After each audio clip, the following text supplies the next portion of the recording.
Okay, welcome to Tech Entrepreneurs Nebraska. or 10. I'm Shauna Dorsey with the Nebraska Tech Collaborative powered by Exarban, and I'm here with my co-host. Well, not co-host, sorry. I'm without a co-host, but with my guest, Joe Petsick. Welcome.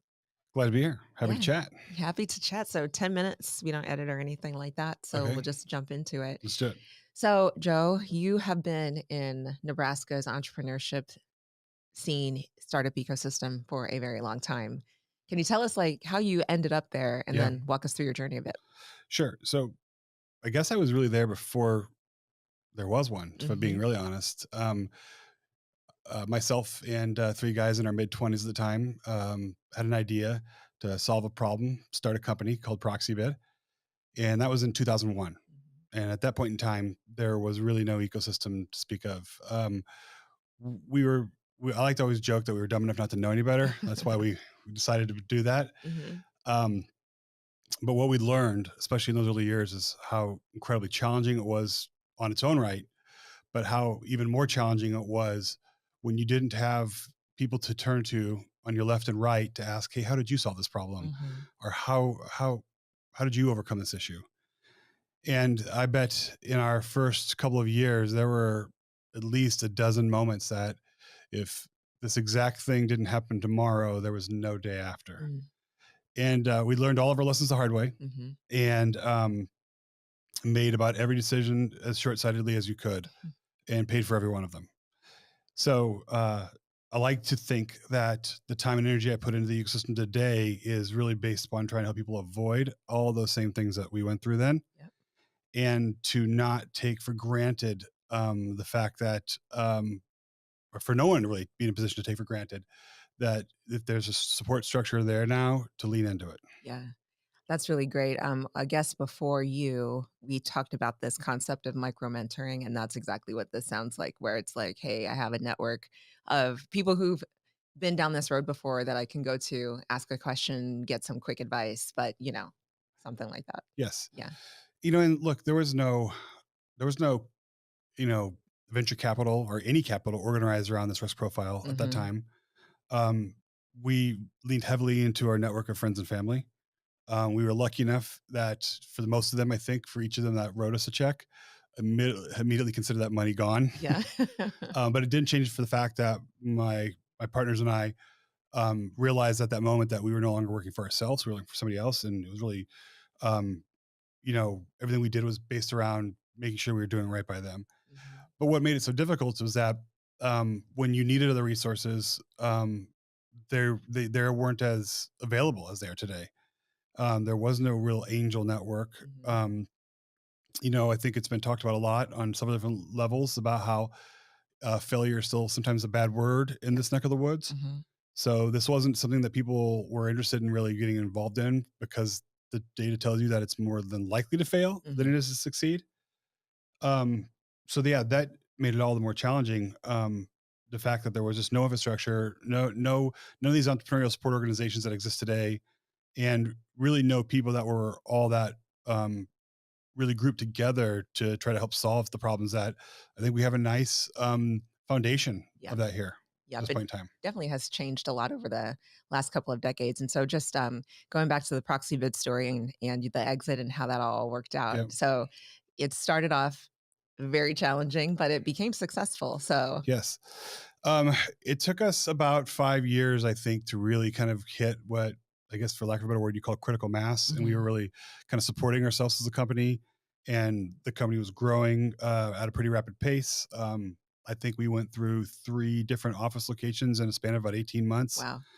Um, every time that we thought we had planned for our future and our growth, we'd move, whether it was into a physical space or whether it was server capacity. We would always be surprised at how quickly we would fill it. Um, we were one of the first companies probably to do a wholesale move into the cloud. Mm. When we started, you had to own your own hardware. Um, so all that stuff was really challenging in that growth process. But once we got up and running, once we turned into something, once we figured out how to best really disrupt the industry that we were working within, things started to move at a really, really rapid pace. And Mhm. that maybe had its own sets of challenges and stuff that we were just as equally unprepared for. Yeah. Right. And then you went on to eventually sell it, right? Correct. Yeah. Yeah. Yeah. The company was acquired in 2003. right literally in February is when the deal closed. So the month before everything with the pandemic really kicked in, and most things kind of shut down or Mhm. paused until people understood, what the world we were living in was going to be looking like in the months ahead of them.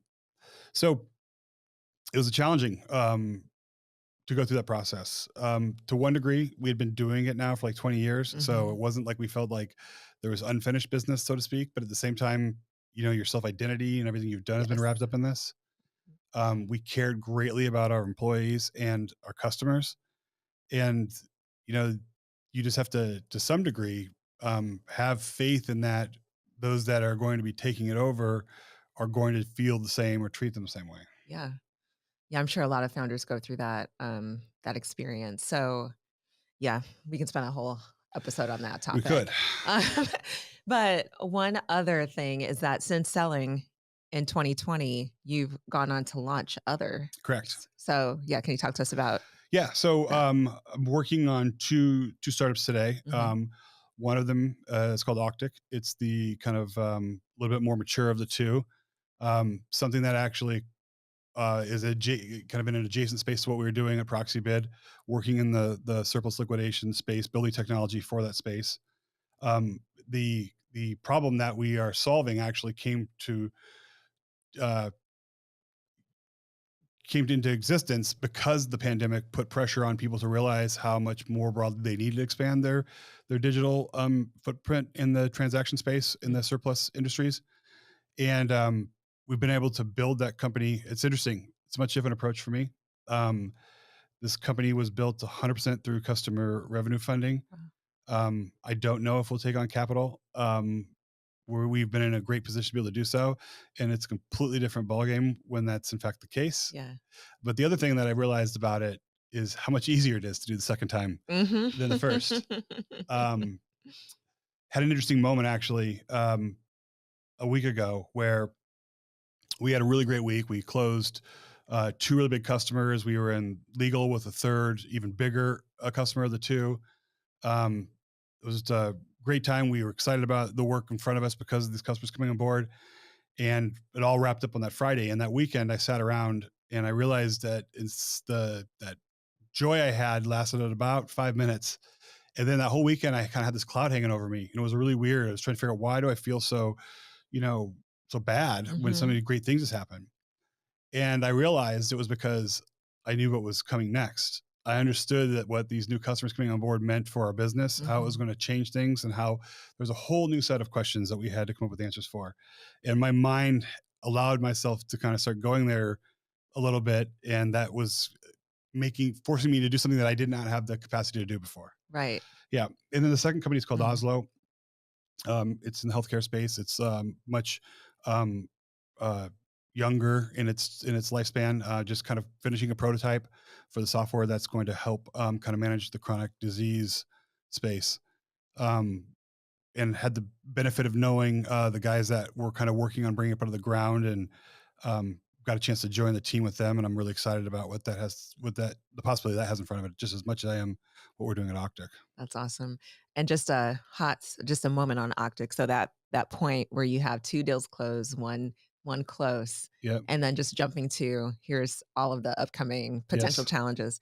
Do you think that it's important for founders to enjoy those moments of success? And I mean, not like rest there, but at least enjoy it. 100%. And one Mhm. thing we did a really bad job in at Proxibid, because we were so nervous about what was next. So a little bit different problem, but kind of same way of thinking, is that you really have to um, pick those moments and know where to celebrate your successes. Right. Right? It's important for yourself, for your team.